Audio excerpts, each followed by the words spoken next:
So June 5, it's about 9:45. We started a little late, about 9:40. Had a lot of late arrivals. I don't know if it's because of Monday. We really never took that into consideration. Guys coming from the Detroit area out this way, there was some construction first of all, and of course, unless you're going to leave at 3 in the morning, you're going to run into some kind of morning traffic. So we didn't really take that into account.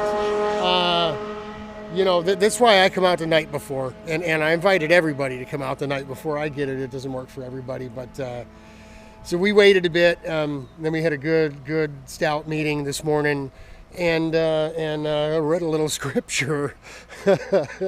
So Nick Cole, first one on the track. His dad Jerry's here helping him out. Nick came and brought a tent and did it the hard way camp last night. Jack Heideman was second out, both lay down Yamaha Enduro pipes. So they were the first two out on the track. Bikes were here Friday, Saturday, Sunday. They ran counterclockwise.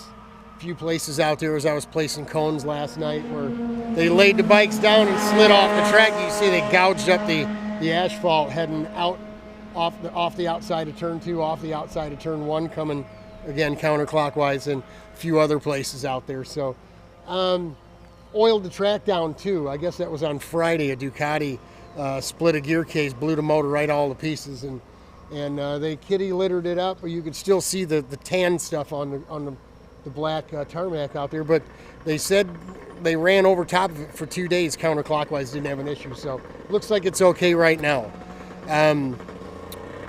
This is, I believe, Dan Monahan coming out. Yep, in his cart, or maybe it's Richard. Yeah, it's Richard. There we go.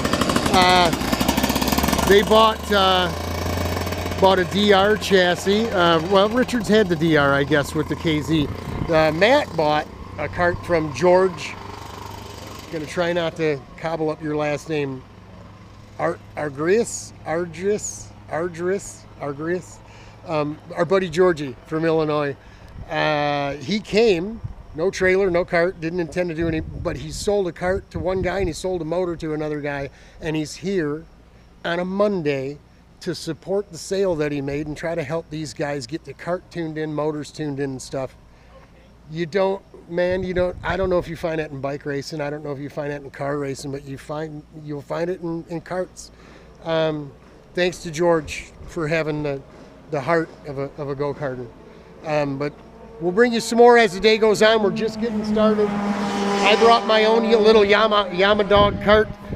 She's up in the maintenance garage, so I can work the track and everything, announcements, radio, all that stuff. I don't know if I'm even going to bother to try to get out until maybe after lunch, and I'll run the end of the day, because a lot of these guys are going to probably take off between 2 and 3, and we have the track till 5, and I'm not going home till tomorrow. So you smell what I'm cooking, you see where I'm going with this. If I get started after lunch, I want to be the guy running the last laps of the day and making the corner marshals and the EMTs earn their money today and not getting off early. So we got her all hooked up. I don't know if we didn't put a diaphragm in the carburetor. We'll start it and see if it runs. If it doesn't, we have a new diaphragm to throw in the carb. That's about the only thing I think that could give us any kind of trouble. And then we'll get her on the ground, and we'll turn some laps and see what the little 450s that we put on do for us. So that's it. We'll keep this under 5 minutes. Godspeed. God bless y'all. We're praying for you. Pray for me. I'm going to need it. It's my first lap since last September, October. Hang in there, y'all. It'll get better.